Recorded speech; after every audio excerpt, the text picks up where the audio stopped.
We're not just going to make bank, but we're going to make dink. I'll share my own tips to help you deposit millions of dinks to allow you to have Jimmy visit your island, which in turn makes even more dink. Maybe by the end of it, I might even have enough to finally buy a helicopter, but you'll have to stick through the video to find out. Let's get started. One awesome but neglected way to make dink is to use the most of the collection reward for an animal. Unlike the alpha reward, which is only good for one collection at about 18 to 33k each alpha, these collection rewards have an expiry, but it's not limited to just one catch, so you can really make the most of the time reward that it's active, and the reward is pretty handsome. I've been guilty of setting up a few animal collection points near where I'd find the animal I'm after. I sandwich the cage between me and the animal and wait for it to come to me. Oh, and bang, off it goes. You can go a little bit overboard with setting up a few traps around the collection mat, which looks like this in summer sun. The ones that attack can be lured to the trap. Here I'm provoking a couple of devil and have them chasing me in tow. Watch out though, there are points around the mat that fails to send off the animal. I might do some more experimentation on this, but just try to place them near where the arrow is pointing. The next day, your mailbox will be filled with mail, one with returned cages, along with a whole bunch of rewards. You might have found these wary moos, which are modelled on the dangerous cassowary. They get particularly vicious during springtime as they guard their eggs. You can use the same technique mentioned just now to make some double dinks.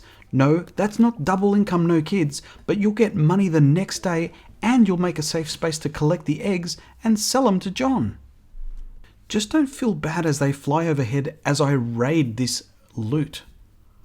By the way, you can swim across water with them, or if you've got a good haul and a truck, you can make lighter work of it.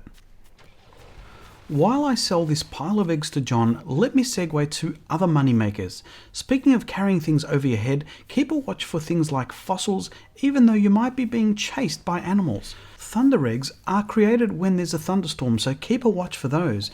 That'll make you a whole bunch of dinks.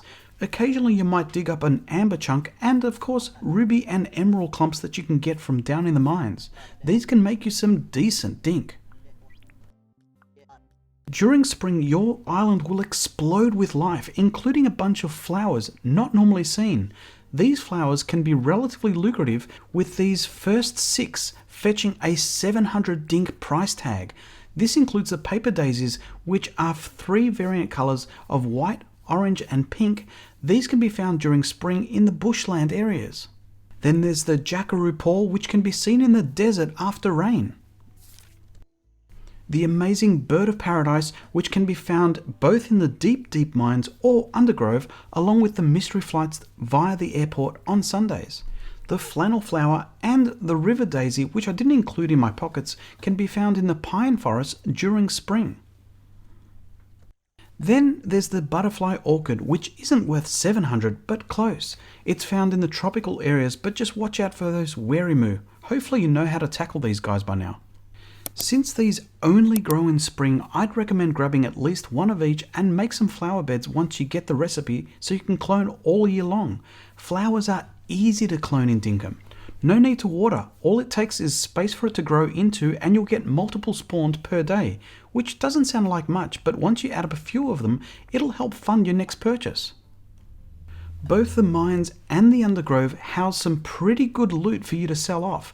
Once you've collected a few of these statues for display, they can be stacked to carry more than just one of each type in a slot, and they'll sell for a handsome 55k each. One easy way of making dink year-long is through farming and selling bread, as I'm sure the KD gentleman will attest to. Each bread can be sold to John for 4k, however it's a few steps to get there. Each wheat costs 360 dink, which produces 2 pieces of wheat. It takes 4 wheats to make 1 flour, and it takes 3 flours to make 1 bread. So you need 12 wheat to make 1 bread? So taking all this into account, each bread will cost you 1.8k to make, so you net 200% profit. Bottle brew and wattle brew is a go-to consumable that gives you some pretty good buff.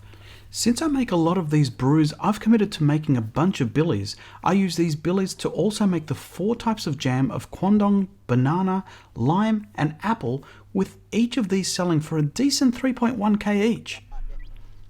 I've been hoarding mine waiting for that rainy day for Jimmy to arrive, which I'll sell for twice the amount. Of course, to get to this you'll need to have deposited 1 million into the bank.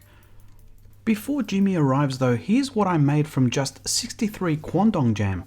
Yesterday's jam? I think not. A great way to make dink is to sell meat, whether it be croco meat or prime meat, but make sure it's cooked. I'd suggest hoarding the meat for our friend Ted Sully, who appears randomly through the game. One thing that Ted doesn't buy are crocodile teeth. These sell for great dinks, only if you've got excess of them after saving for a battle shovel. They say you need to spend money to make money, right? Well, after you've caught and donated 45 unique fish and or bugs to the museum, Theodore sells you a new book for fish. For 118k, this thing is money well spent. It gives you an augmented reality inside a game, if that's even a thing. It tells you which fish is which, along with a price tag. Best thing ever! The diving helmet is a great item to obtain to help you make dink. You'll find this in the Undergrove, and coupled with a metal detector, you can find a bunch of old keys and other special items. Metal detecting underwater is definitely the way to go. So many goodies to be found in one area and sold to make dinks. When you've got yourself a diving helmet or either a jet ski or boat, you can head to the ocean and submerge yourself to reveal pearls. It's best to mark them on a map, as they will respawn after 10 days, which you can just continue to harvest them. The pearls are worth 5k each, and as you can see, it's a handy way to make some money in Dinkum. Before you save all your food to sell to Jimmy, it's worthwhile checking with a tucker box every day or so. While admittedly it's just a single item on special, there isn't a 50 item limit like Jimmy. And Sheila will pay not just 2 times what John does, but 2.5 times.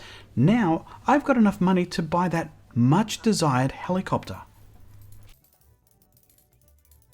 Thankfully, depositing my well-earned money into the bank has unlocked a couple of filthy rich achievements, which is suitably named.